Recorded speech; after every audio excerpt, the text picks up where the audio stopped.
Hello class. So let's factor this trinomial here, 16x squared minus 24xy plus 9y squared.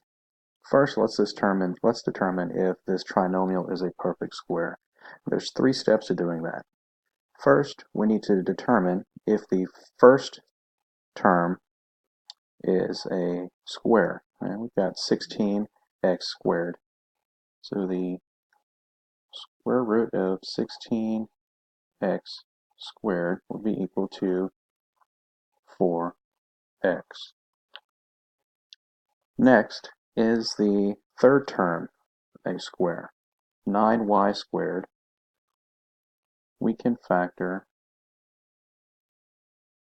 to 3y. So the first two steps of determining if this trinomial is a perfect square is done. The first term is a square and the third term is a square.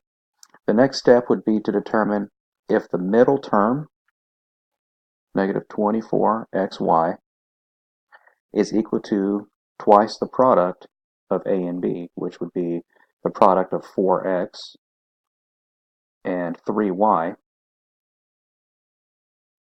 We multiply those, we get 12x y.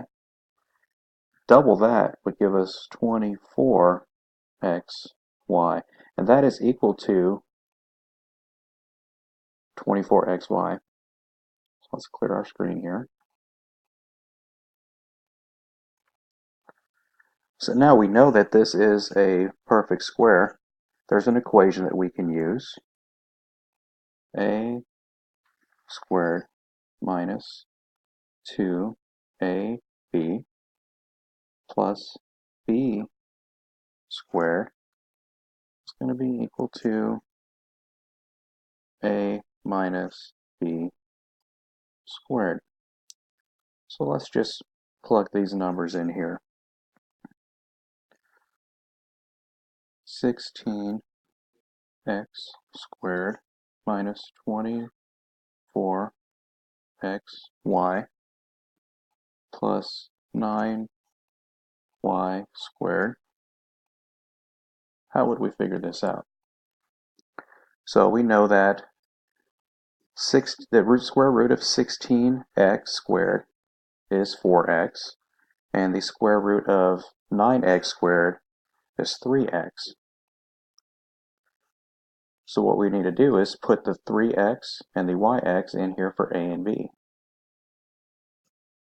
So it would be 4x minus 3y squared. And that is how you factor completely for a perfect square.